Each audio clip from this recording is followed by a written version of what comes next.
This should be played at high volume, preferably in a residential area. Good evening, ladies and gentlemen. 1, 2, 3. Lovely. Good evening, everyone, and welcome to the Maastricht Edition live on Facebook. Tonight we'll be joined by Kelly from Kelly's Expat Store. We'll also have our usual fun and games of This Day in History, Matt Goes Dutch, and Tracey's Tidbits. So make sure you stay tuned and invite all your friends and share it on Facebook. Please share us everywhere. Hey, excellent idea. Good evening, everybody. Welcome to the Maastricht Edition. And yes, share us. As an Essex girl, I'm used to sharing myself around all over the place. What about you, Tracey? Oh, well, I don't know what to say to that, Joe. Well, we're here to share some love at the Maastricht Edition.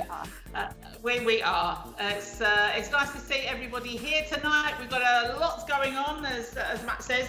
We're going to be talking food from different parts of the world, and we're going to be also talking about some favourite books later on in the show as well. We're going to be talking about childhood favourite books. But of course, yes, we've got everything else that's going on throughout the show as well.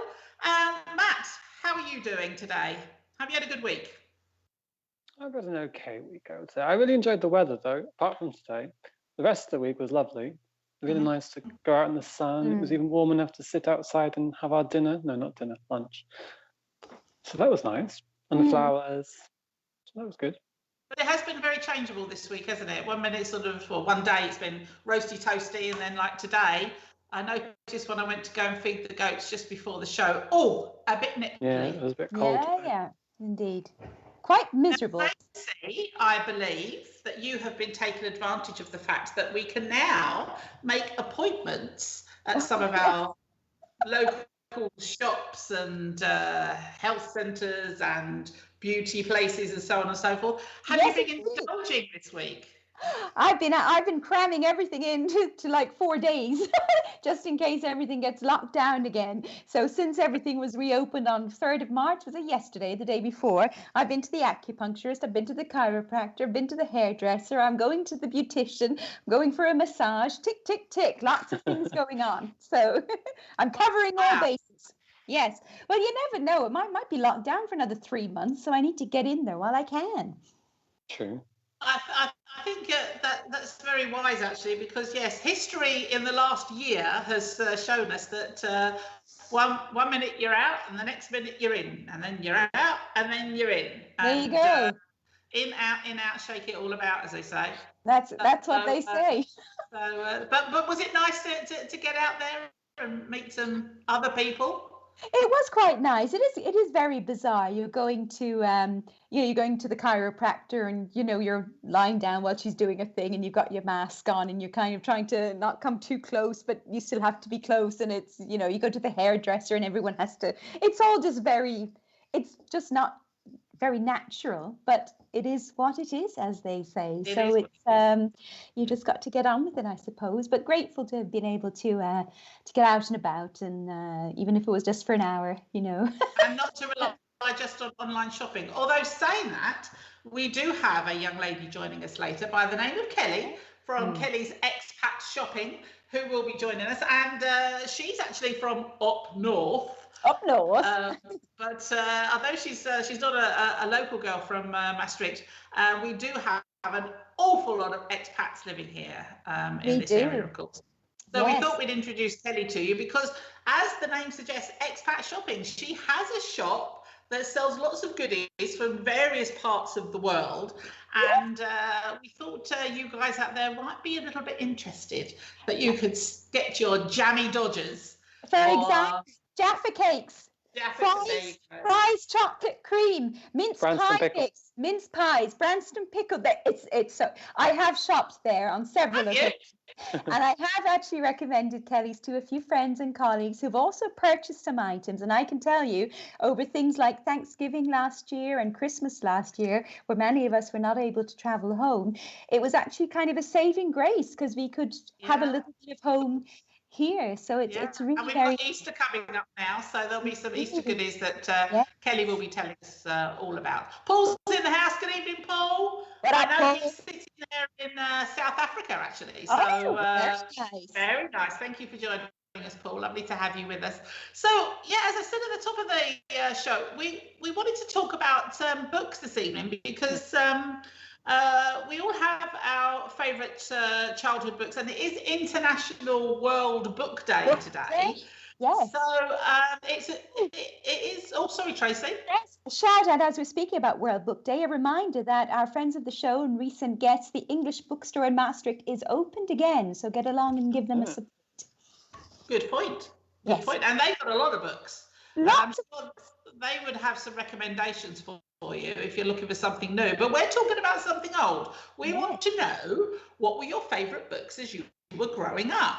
I know as a kid that I had a tendency to, if there was a book that I really liked, I would read it over and over and over again, because I just love the story so much. And many of these childhood books of mine have gone on to be films or TV series and such like. So for me, it was definitely all about escapism for sure when I was a kid. But Matt, when you were a young whippersnapper, which isn't that long ago, what sort of books were you reading?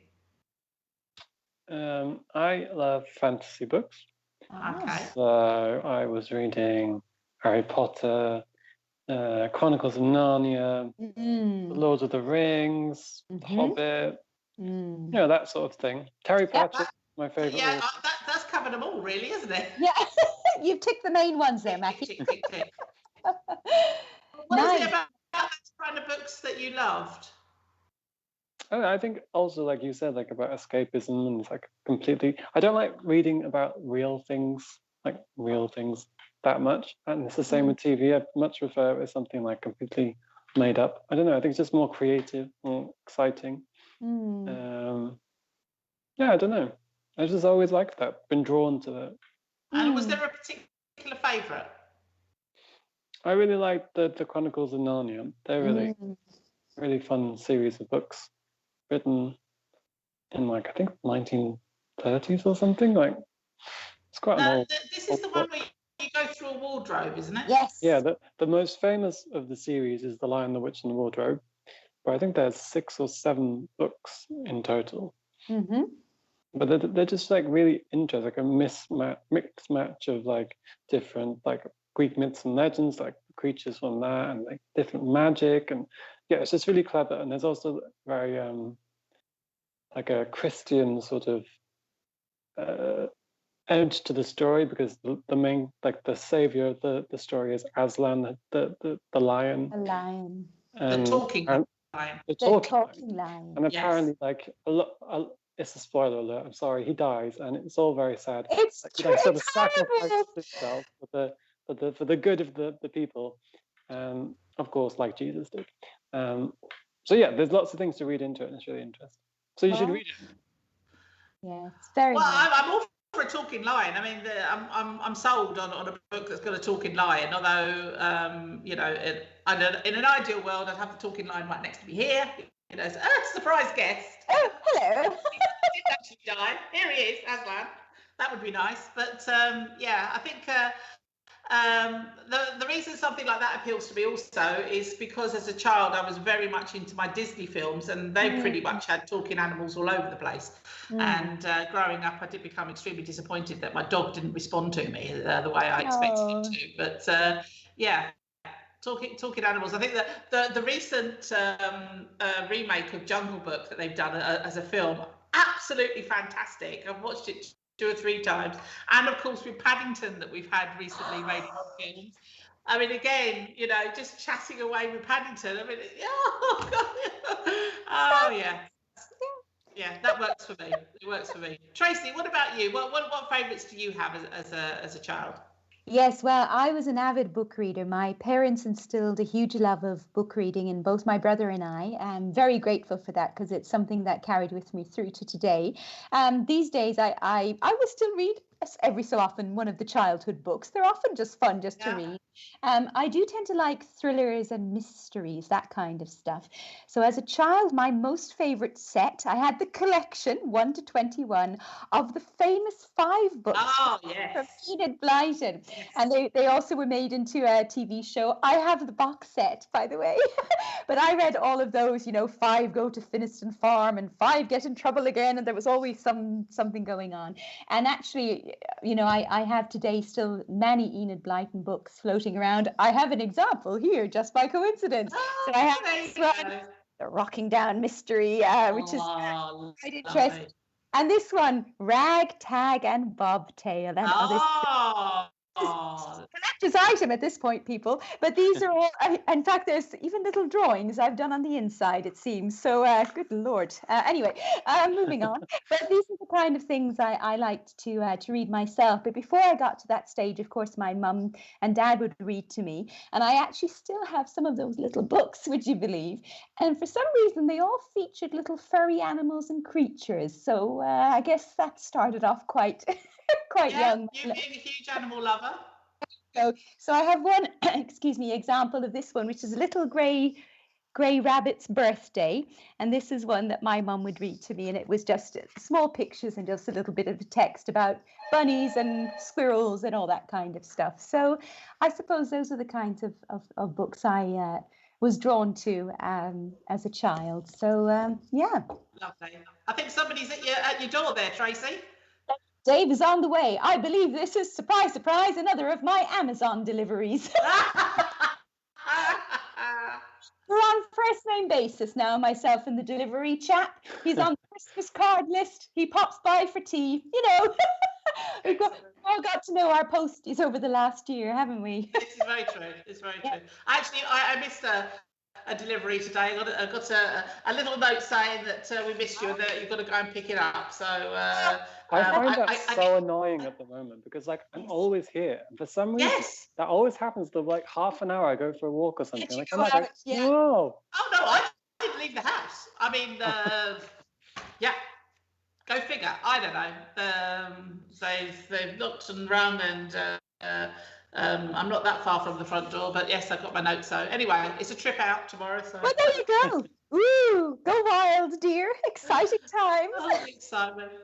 So yes, I had to think about favourite books for me as a child. I'm with Enid Blyton as well. The famous 5, the Secret 7.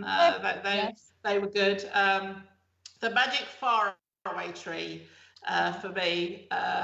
Absolutely adored that book, and that was another kind of escapism for me, where you had this tree that had all these different lands above it, and the lands used to swing around, and you had all these interesting characters that lived in the tree, and they would pop up when a land came along, and it could be a good land, it could be a bad land, and they had to get back to the hole before it swung round again, and there was a bit of jeopardy. Would they make it in time? And the excitement of it all. But yes, the characters I fell in love with, and definitely one that I read over and over. And Roald Dahl as well was a firm favourite of mine. And there's a particular book that isn't one of his most famous books, but I absolutely adored it, and that was Danny, Champion of the World. And this was about a little boy and his relationship with his dad, and how they used to go out poaching. And so the idea was that there was a big estate not far from them that used to breed pheasants. And his dad had the idea of injecting raisins into with alcohol, scattering them around. The pheasants would come and eat them, fly up into the trees, and they'd get so drunk that they would fall out of the trees, which made it a lot easier for them to go and collect them. I thought this was ingenious, and absolutely loved the story. And again, it's another one that I've read several times and adored it very much. And then as I got older, then I started reading like James Herriot, All Creatures Great and Small, which is another really good read for me. I'll still pick that up now and read it over and over again. So but we all have favourite books, of course, and these books take us back to when we were a child. So everybody out there, come on, tell us, what are your favourite books? What are those books you were picking up as little boys and girls, and you couldn't put down, and maybe you still have a copy to this day, we would love to hear them. Oh, Matt, you want to tell us about Wilkie Collins? This is a great book. I just picked it up randomly in the English. Well, there's a secondhand bookshop here in Eindhoven. It's like a euro or something. Yeah. I've never read it before. I was like, oh, I'll just get that, see what that is. It's great. I was hooked. I was up till 1 a.m. reading it. I was like, oh, I've got to go to bed. I've got to go to sleep. No, I have to continue. It's like a real page turner. So it's The Woman in White. If you're looking for like a thriller, sort of like an Agatha Christie murder mystery, a bit like that. Yeah. Really good. And he also wrote another one called The Moonstone. Similar story. Yes. Also great. So if you're looking for something to occupy yourself during the lockdown, I recommend. Yes, that's a very good recommendation. Both of them have been adapted into Movies. Movies, and I think TV series as well. Actually. Okay, right. Yeah, Cool. a good watch. Okay, well, as I said, tell us about your books, and we'll read out your suggestions throughout the show. Now, I think it's probably time for a bit of a review. You know, from books to music. From books to music, exactly. So, Matt, you had an album to review this week. Was it from you, Tracey, or was it from me? It was your choice, Joe. Lewis something, I believe. It was Lewis something. It was a bit random, this one. This was a young man that he's very well known in the music industry as a good producer, but he's not somebody who is made it from in popular culture, as it were. He's not like up there really famous, but within the industry he is. He's very experimental. He's only brought out, I think it's maybe 3 albums in total, but I got Matt to review his first self-titled album, Lewis Taylor, by Lewis Taylor. He's got a very soulful, sexy, jazzy kind of feel going on. He's a multi-instrumentalist, does all the instruments himself on the album. I absolutely fell in love with this when I first heard it. Matt, what did you think? I didn't like it. Oh, yay! We found what he didn't like. No, I don't know. I just didn't really connect with it.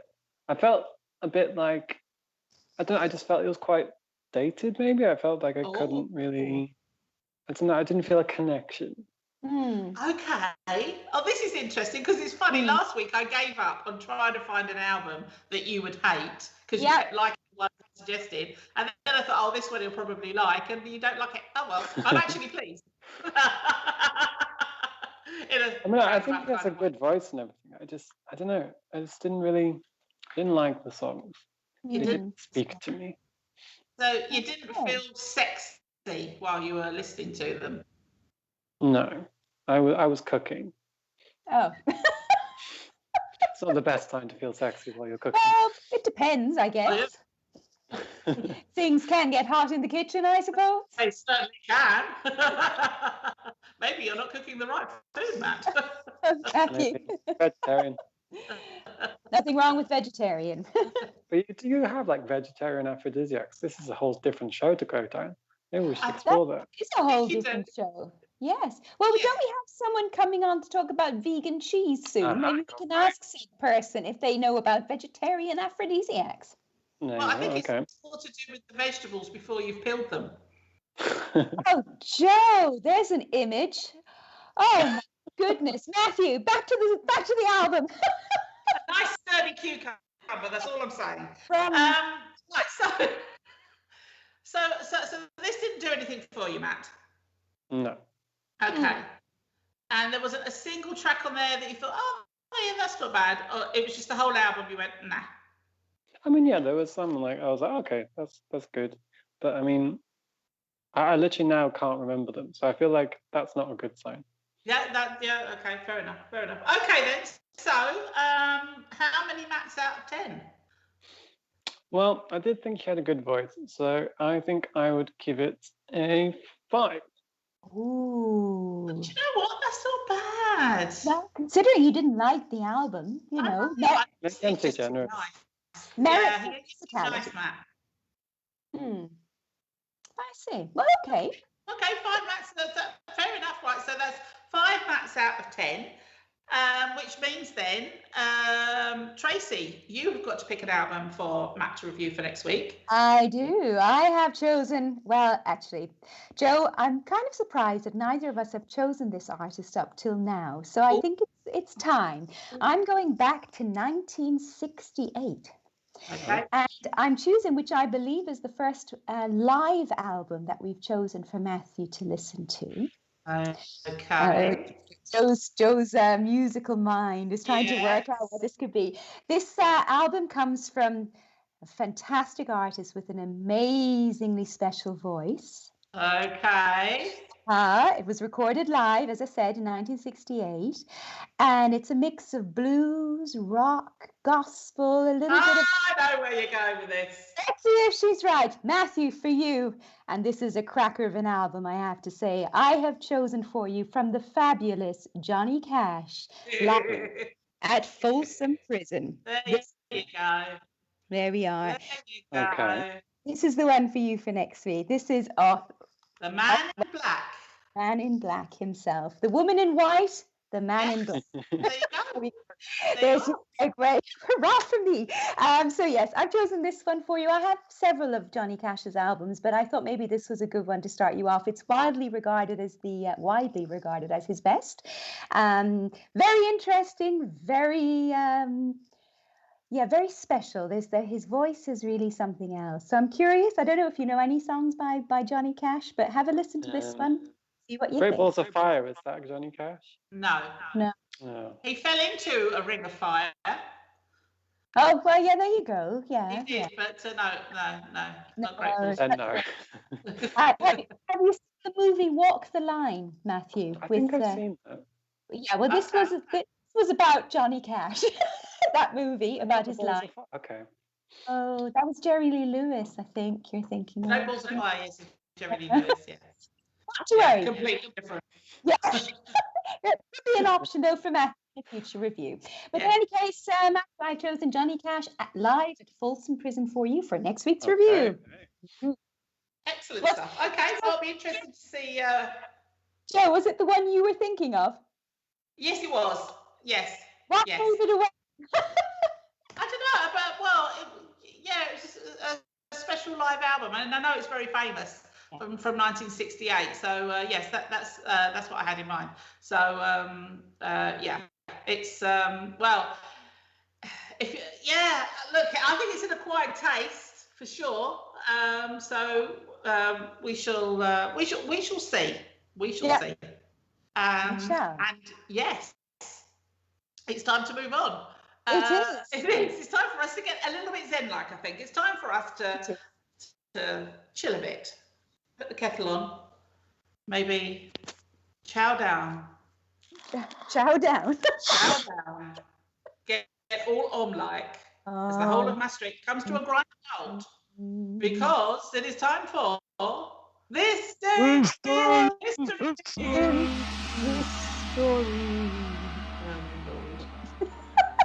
Pathetic, absolutely pathetic. Right, lots to get through this evening. It is March. We're in March. It's the 4th of March.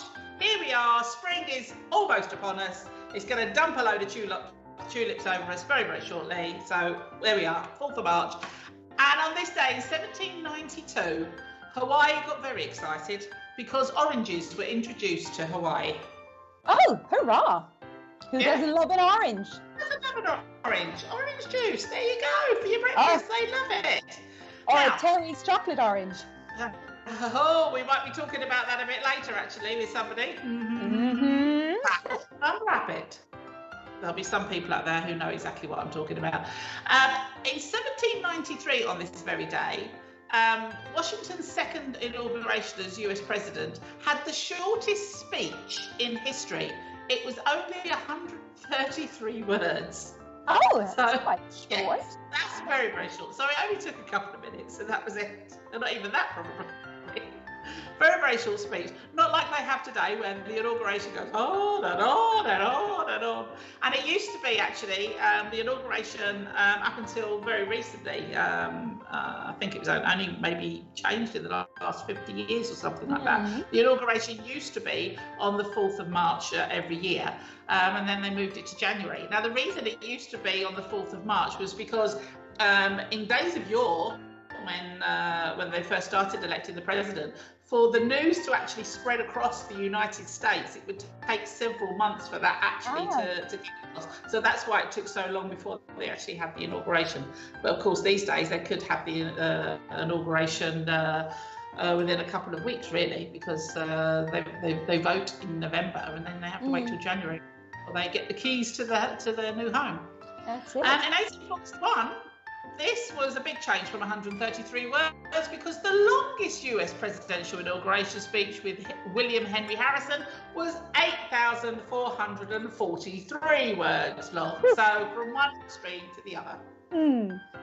I don't think they had anybody singing and dancing in those days like they do now. In 1882, on this very day, Britain's first electric trams run in East London. And in 1922, the first vampire film, Nosferatu, premieres at the Berlin Zoological Garden.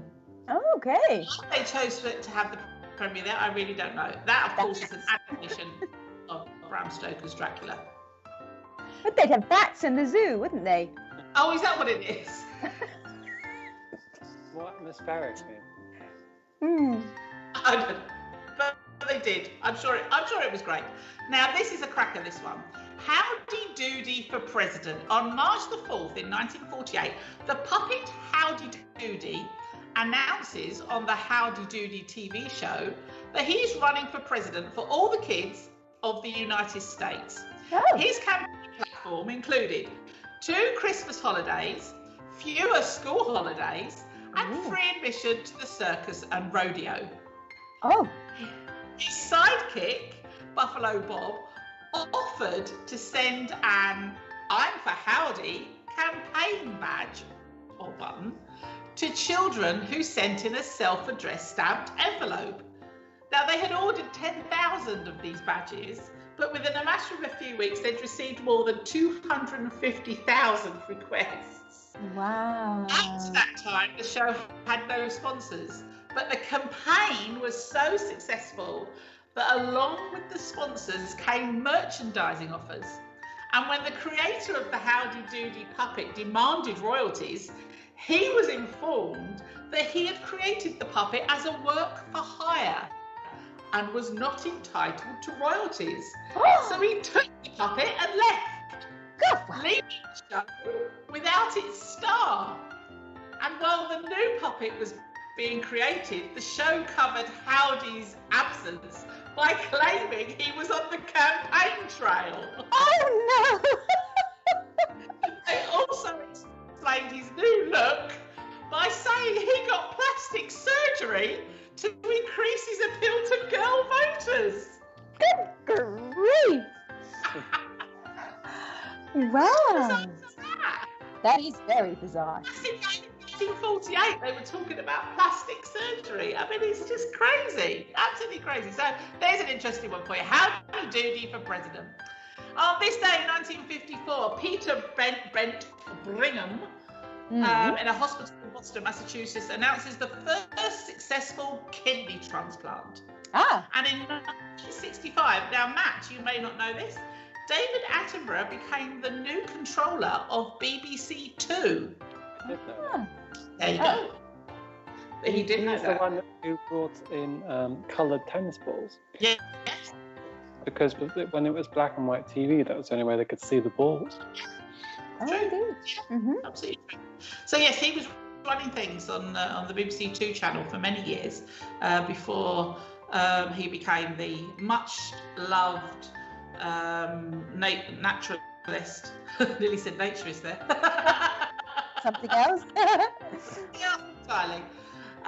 In 1966, on this very day, John Lennon says, "We, the Beatles, are more popular than Jesus." Oh my goodness, did that cause a stir? It was a remarkable by him as part of an interview that he gave in 1966. Next thing you know, and actually, this interview was done in the UK, and it was published in the UK. Nothing happened. Everybody just read it and was like, okay, fair enough. But then it got republished in the US, and it all just kicked off. And got loads of angry reactions from the Christian communities in the US, and it incited protests and threats. Especially through the Bible Belt in the southern US. Radio stations stopped playing the Beatles records. There was press conferences that were cancelled. The Ku Klux Klan picketed concerts. Oh, there was all kinds of stuff going on. And he wasn't having a go at Jesus or Christianity as such. He was just saying, at this present time, we're just more popular than Jesus. But yes, it all went a bit wibble. A few years later, in 1969, London East End gang bosses, twins Ronnie and Reggie Craig, were found guilty of murder. And in 1982, Bertha Wilson is appointed as the first woman to sit on the Supreme Court of Canada. In 1980, on the 4th of March, the Louvre Pyramid, is designed by I.M. Pei, is inaugurated by French President Francois Mitterrand. And in 1997, the Brazil Senate allows women to wear trousers. Very generous of them. And finally, on this day in 2019, the return of a lock of hair of Ethiopian Emperor Tewodros II goes back to Ethiopia after it was announced by the National Army Museum in London. Now, birthdays. On this very day, in 1678, Antonio Vivaldi was born. He came up with some old tune called The Four Seasons. You may have heard of it. Heard of that one. It's a catchy little ditty. In 1944, Bobby Womack, the American R&B singer and guitarist, was born. Shakin' Stevens, also known as Mike Patton, was born in 1948. And Chris Rea, the English rock guitarist, famous for Fall If You Think It's Over, was born in 1951. And a big shout out to Jill Bow from Chris, her husband, who says, happy birthday, Jill. Love you lots. Have a wonderful day. Yay, happy birthday. Happy birthday. Happy birthday. Hope you're having a fantastic day. And that was this day in history. Well done, dear. Thank you very much. So, yes, howdy doody for president. Amen. That's it. I'm sure that must be another T-shirt for us, Tracey. Well, no, maybe not. Yeah. Perhaps not that one. Considering the reaction it got in 1948, maybe that's not such a good idea now. I don't know. Okay, we've got Kelly from the Expat Shopping Shop coming up very shortly. But for now, I think we probably should have a little bit of news, Tracey. Certainly, news and then Kelly. Let's get to it. Tracey Taylor with the news. Thank you, Joe, and good evening, everyone. It's March 4th, and you're watching the Maastricht Edition on Facebook Live. First, a look at your weekend weather, and the rain today will continue into Friday, but it is expected to dry up a little as the day goes on. Highs up 6 degrees. Saturday and Sunday will see some brighter spells, however, with temperatures will only stay around 8 degrees. Moving to your news bulletin for tonight, and a petition has been launched for the government to relax the coronavirus lockdown rules so that non-essential stores can reopen. It seems 56,000 stores have been affected by the lockdown and are missing out on 700 million euros in turnover per week. The case will appear in court next week.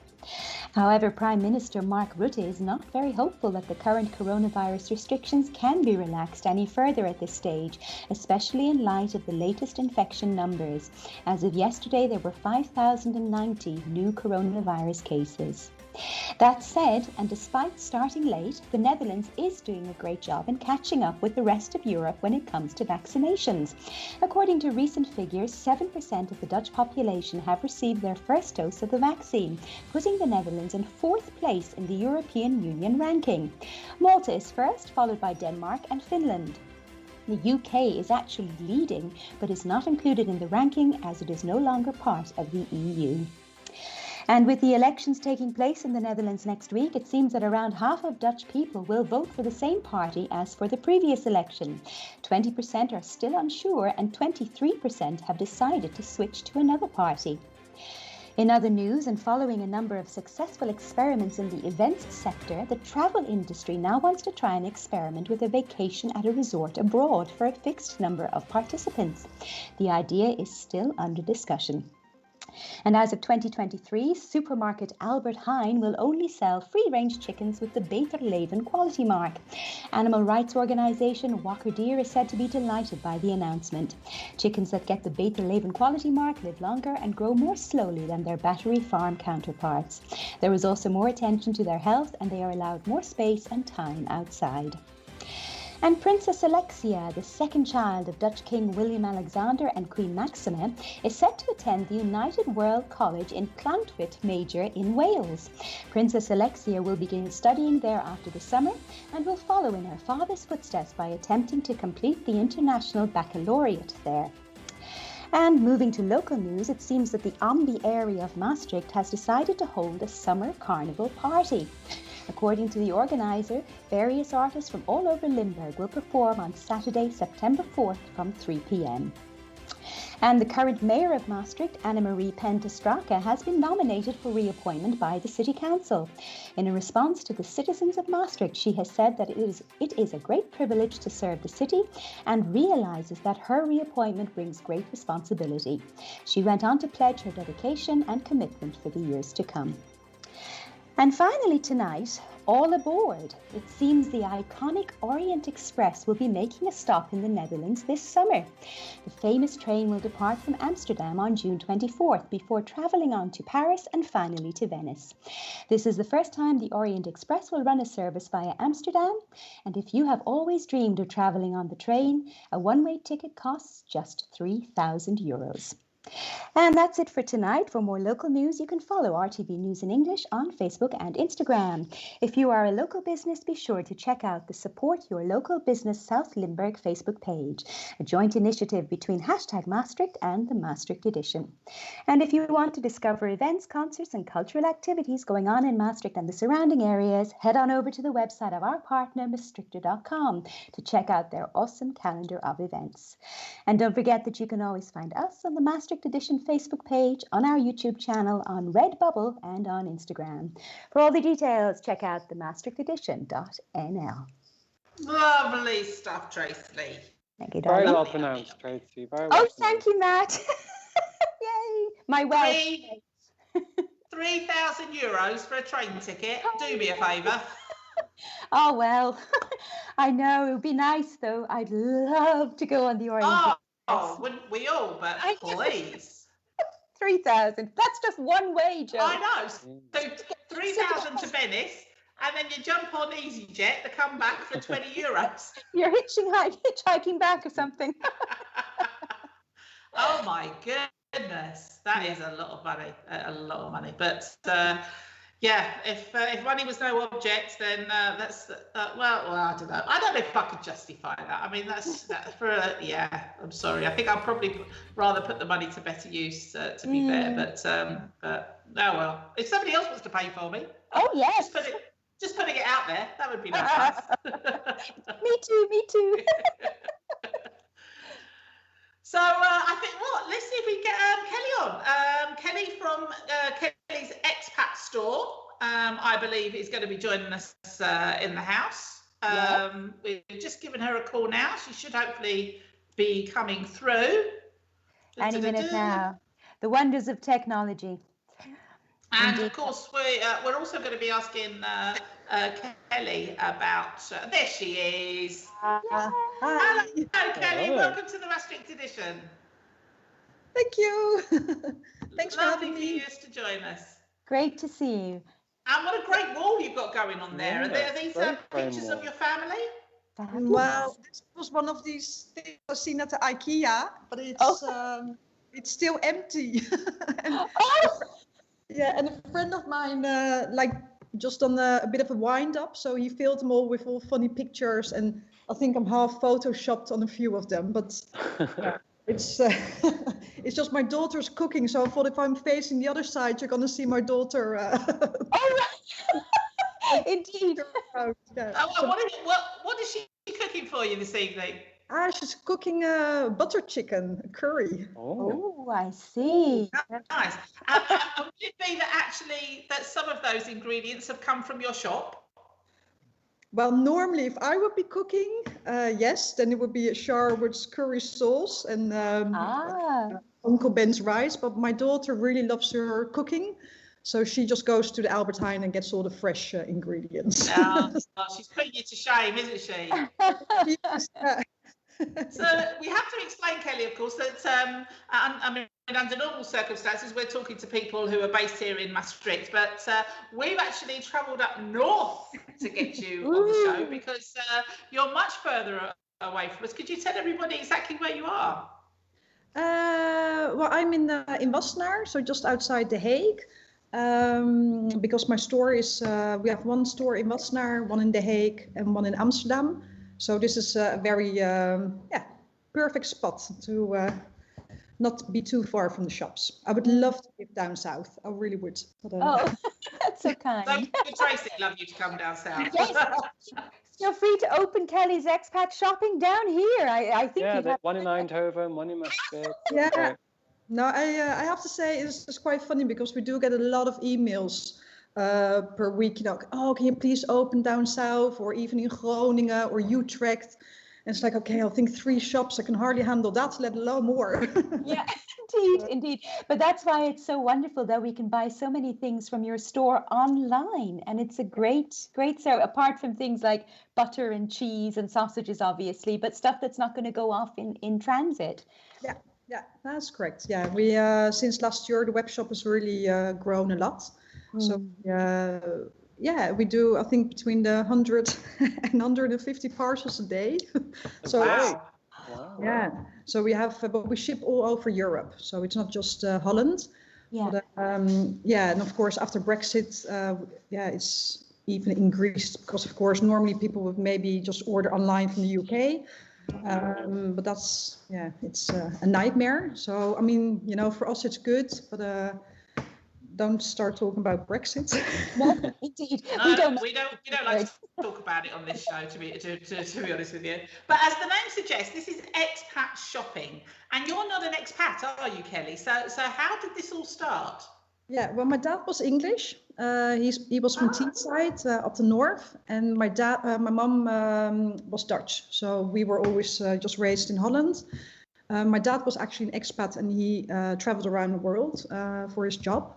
But he purposely left us in Holland just to give us a base. And so we just went to Dutch school, lived with my stepmom. So that's why I have a bit of a Dutch accent. Yeah, indeed. Yes. Yeah. But So I suspect then he probably bought some food, or you're used to some food from other countries as well. So that must have been a bit of inspiration for you. Yeah, definitely. But we always went to England, you know, with Easter to see my nan, and Christmas, and like all the holidays. So I was definitely grown up with a Sunday roast dinner and hot cross buns for Easter. So I'm like, taste-wise, I'm very very English. I mean, I don't really like the Dutch food. So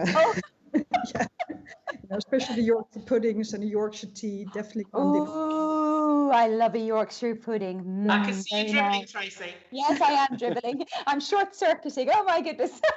Really, really cool. And Kelly, I mean, it seems that business is going really well. Do you have, repeat clients or best sellers? Why do you think it's so popular right now? Well, we've had the first store we opened in 2008, so it's already 12 years ago, or 13. Wow. And I think it's quite funny because what really sells is just like all the traditional English stuff. So even if I would add like new products or say Branston pickle with pickled onions, I don't know, say a combination, then it just doesn't sell, you know. Cadbury then puts Oreo into a chocolate and it doesn't sell. So we're really very basic, but all the traditional stuff. And I think we have a lot of loyal customers. I mean, they come, we try to have a one-stop shop. So for your chilled, your frozen, the regular stuff. So yeah, we have a lot of people come in with trolleys full. So it's good. But yeah, I think everybody just misses a lot of stuff from home. And I think it's biscuits, you know. And myself, like a lot of our listeners, I mean, I left the UK in the 80s, which is a long time ago. And every time I have conversations with people about, you know, things that you miss from when you were a kid, biscuits always comes up as one of as the number one thing. Maybe some sweets, but it's generally biscuits. There's something unique about a British biscuit. I don't know, is it the same in other countries, like Americans? I know they got their Oreos, but is it the same in other countries? It's all about the biscuit? Well, I do agree with you. The British biscuits, you know, like the Tunnocks or the tea cakes and stuff like that. Tea cakes! I love tea cakes! Yeah, the Crullfords bourbon cream and custard creams. I mean, there's nothing similar in Holland, so they're very top sellers. For the American biscuits, I don't really. We don't really sell that many American biscuits. It's mainly snacks, drinks that that are popular. Yeah. The Americans, they have a lot of like mac and cheese and Cheerios, that kind of thing, which is also quite cool to get some like American tasty treats as well. Definitely. Nice to have the choice. Yeah. Definitely. And what do you say, Kelly? Would you say you have like a specific nationality that come to your shop more often, or do you have many like sort of domestic Dutch customers, or is it all expats? Well, in Wassenaar, there's a big American community, mainly because of the American school being located in Wassenaar and the American embassy. And you also have the British school in Voorschoten, so that's also like 10 minutes away. So it's very high populated with expats in Wassenaar. So I do feel at the store here, it's a lot of regulars. If you go to our store, say in The Hague and Amsterdam, it's also expats, but a lot more. You have a lot of tourists in Amsterdam, not at this moment, but normally. In The Hague, it's a lot of people that lived here for over like 20, 30 years and just pop in to get their bisto or, just pop in one or two things. So yeah, it's definitely a mixture, but a lot of Dutch people also. Yeah. Wow. I love that. Pop in to get the bisto. It's so many of these names that you're mentioning that I just haven't heard for so long, that I'm just going to pop in and get the bisto. Now, we should bring up Brexit, unfortunately, because this is going to make a huge difference to you. So from the 1st of January this year, the UK completely out of the EU. We've got borders now, which obviously is going to affect you getting deliveries from the UK. How is it affecting you, and is it going to affect your customers as well? Yeah, well, I have to say, before I started shops, I used to work for KLM Cargo, so logistics, is not new for me, so I'm not scared of. So I know the customs and the import and stuff, and we already do a lot of containers direct from the US. So for me, Brexit was just more like dealing with another third country. So that didn't really scare me. The only down thing is that there's all these rules for importing meat products. So you have to have a vet in England approve your meat. Oh my goodness. Yeah, so for like a chicken, for instance, you need to know where the chicken was farmed. You need to know, like for dairy products, on what temperature was clotted cream made, stuff like that. So it's really, really very hard. And I haven't really solved that problem yet because a lot of UK companies don't have that information because it was never needed. So and this process is going to get a little bit better, but we do have the health certificates in place, so we do try and do it not on a weekly basis, here and there, when I don't really, when I have the time to do all this stuff. But now we deal with Ireland, so we get weekly chill deliveries from Ireland. Yeah, but the only down thing is that up until the 1st of April, you're allowed to use the UK as a land bridge, so it's okay. Yeah. But from the 1st of April, that's not gonna be as easy. Oh, so you've only got a month to go. Yeah, so now we're trying to get these links into place, like directly from Ireland into France, but the transport is like, 20% more than what we pay now. So it's fingers crossed there might still be a little bit of agreement before the first. I'm not giving up. I'm not giving up. No, you mustn't. You mustn't. No, you mustn't. We need to get cheddar and tea and everything from somewhere. So please. Yes. Actually, I was going to ask you, Tracey and Matt, what are the maybe two things that you were desperate to get on a regular basis from the UK and Well, for Ireland? me, it's cheddar and tea, because I drink tea twice, 3 times a day. Yeah. Black tea with milk. And we just ran out of cheddar. We stocked up before Christmas because Lidl had a Christmas cheddar thing. But now there's no more cheddar. I don't know what to do. Yeah. You're gonna have to drive up north, and because the shops are open, so people, if they're in Wassenaar or Den Haag or Amsterdam, you can physically go in the store and buy things like cheddar. So that's handy. And in the meantime, you can order online. I think I probably missed that, probably the chocolate. I'm a devil for Cadbury, so anything like that. Or fries, chocolate creams. I love all this kind of. And over Christmas, I ordered my mince pie filling so I could make my own mince pies and icing sugar, this kind of thing. My mum sends me my tea, so that's a tick. It's Irish tea, Barry's, Well, we sent it since last week. Oh, you see, hurrah! Barry's goes international. It's awesome. There you go. Well, I was going to ask you, Kelly, if people have a particular item that you're not selling, is it something maybe that they could talk to you about and say, could you possibly order this for me? Yeah, we get a lot of requests through the shop, through the email, even messages on Facebook and Instagram. But if we can get it and there's and I feel it's a product I can add, then for sure, like Barry is one of the examples that we added. There you go. There you go.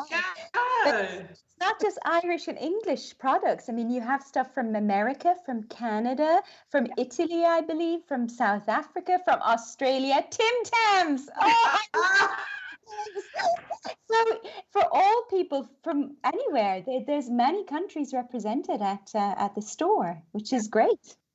We have to have a drive up one day and let me know when you're coming. Do you know what? I'm going to make a request to you, Kelly, because I've just had a thought about Eurovision. Maybe you could do a hamper that has an article, a product from every country that's entering the Eurovision. Good idea. A Eurovision hamper, because then you can have a little party. Oh, hurrah! Every time that country sings, you could eat that product from that country. Or drink, maybe. Yeah, drink is what I normally do, actually. And I have tried, actually, this idea of having different food from different countries for a Eurovision party, but it's not easy to get all the different products. But there you go. Yeah, well, we can arrange that. We can do. Hurrah! Excellent. So if people do want to order online, what's the website? How do they get hold of you? There's a Facebook page, I believe. Yeah, the Facebook page is Neil Kelly's Expat Shopping, and the website is kellysexpatshopping.nl. Can I think we need to highlight here, because I believe there's an old Facebook page and a new Facebook page. Yeah, because the regular Kelly's Expat Shopping, I lost the login codes and I couldn't get back in again. Oh. And this has been like for years. And then the email that I used, I can't access no more, all these Facebook problems. So I created a new one, new Kelly's Expat Shopping.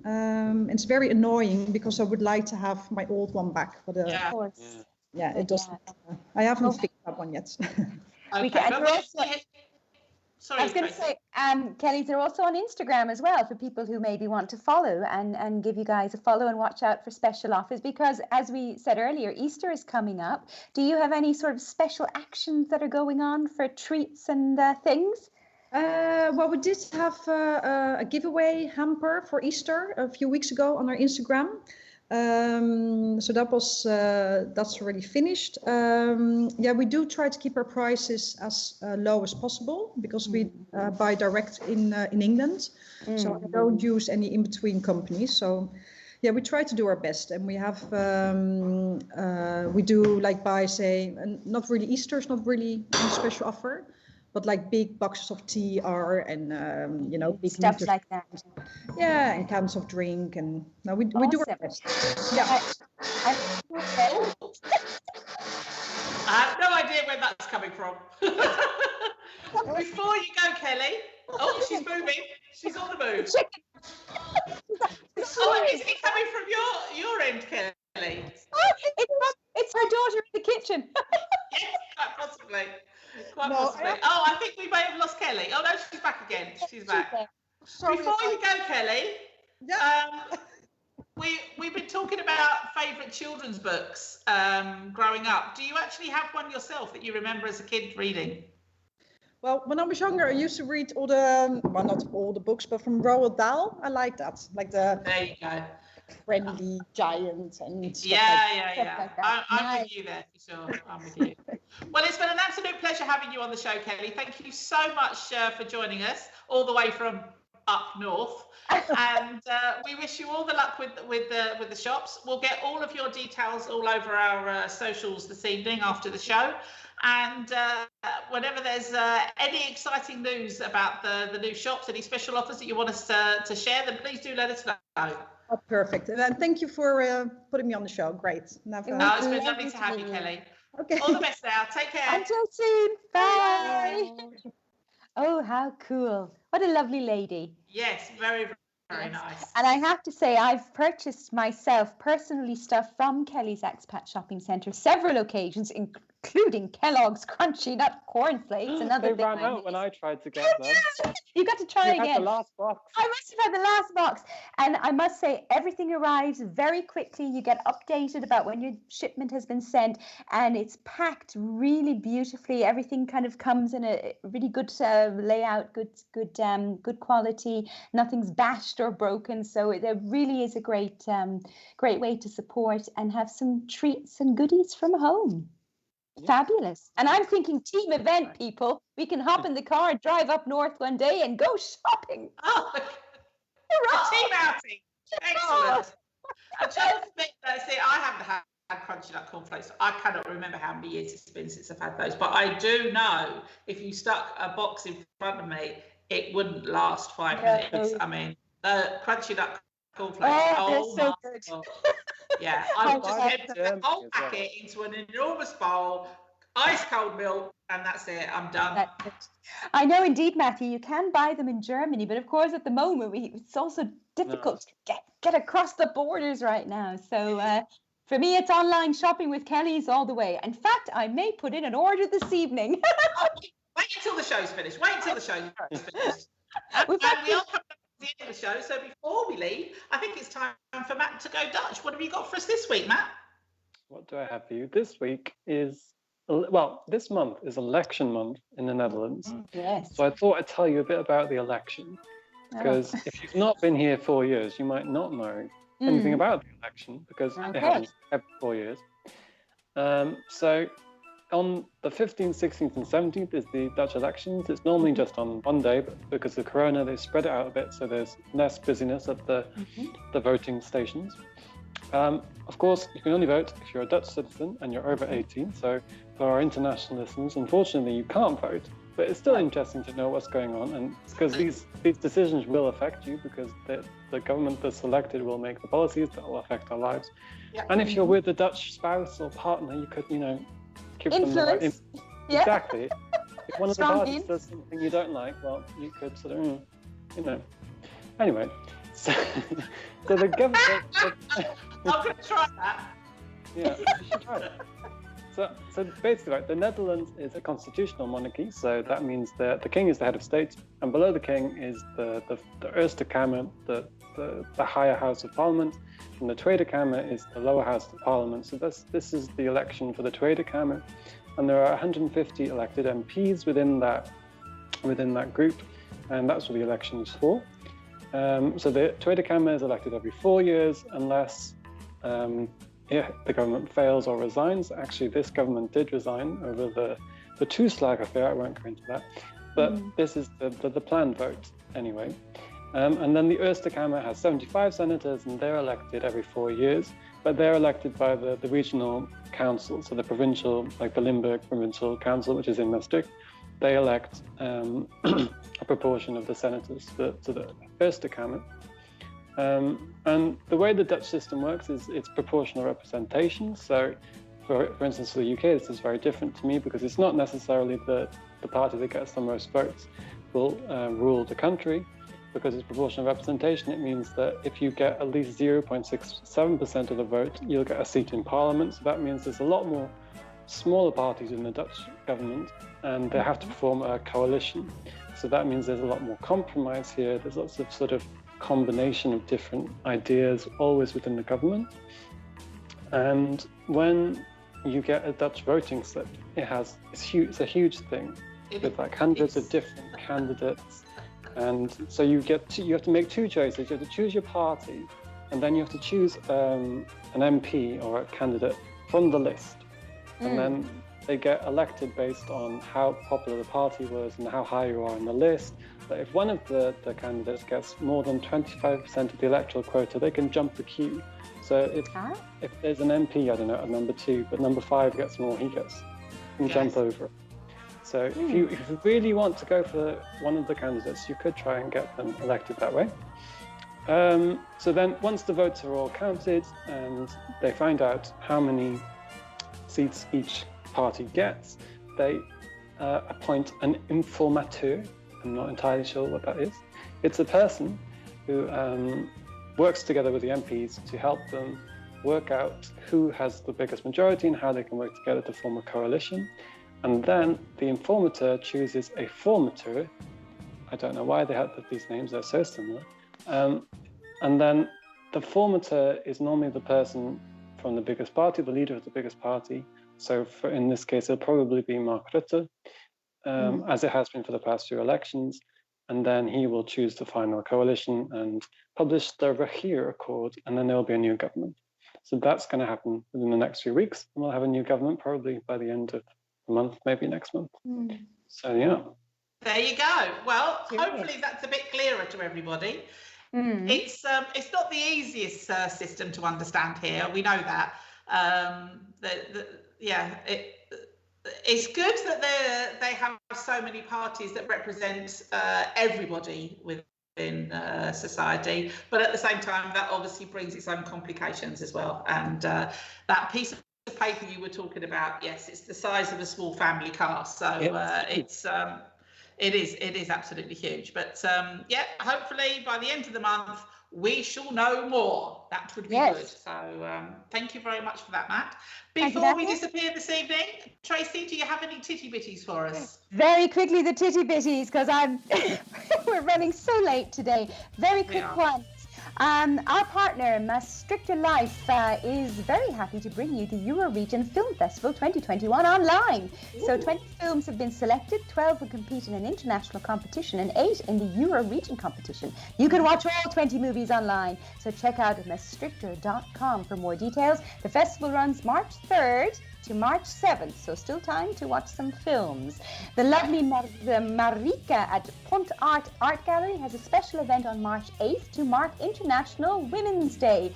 There will be an online tour of 18 exhibitions that are currently on display at her gallery on the Kapoenstraat and another gallery on the Rekstraat. The online tour will run from 10:30 to 4:30, and you can see all the works and hear explanations from the artists. Tickets via Eventbrite, and we will post the link in our post-show post after the show.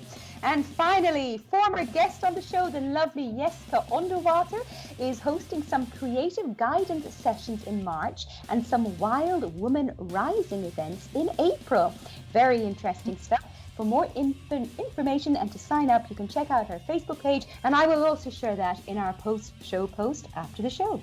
Lovely stuff. There we go. Shout out to Petra, who has joined us very late in the evening. Petra, where have you been? Adam as well, and Dennis. Big shout out to them. Thank you so much to everybody who joined us this evening. It's been lovely having you with us, and a big thank you to Kelly from Kelly Expat Lovely Shop. lady. All the details will be on our post after the show, so you'll be able to click on here, click on there, order whatever you like. Hurrah. And if you want to share with us what you've ordered, we would love to know. Yes. Enjoy your week, enjoy your weekend. The weather's going to be up and down, up and down, up and down. So layers, that's all I'm saying, layers. Just stick to the layers, you'll be absolutely fine. And pack a brolly. And a brolly, yes. You want a brolly and layers. There you go. Top tips here at the Maastricht Edition. We shall see you again next Thursday. Have a fabulous week, whatever it is that you're doing, and we shall see you then. Thank you ever so much. Take care. Bye. Bye.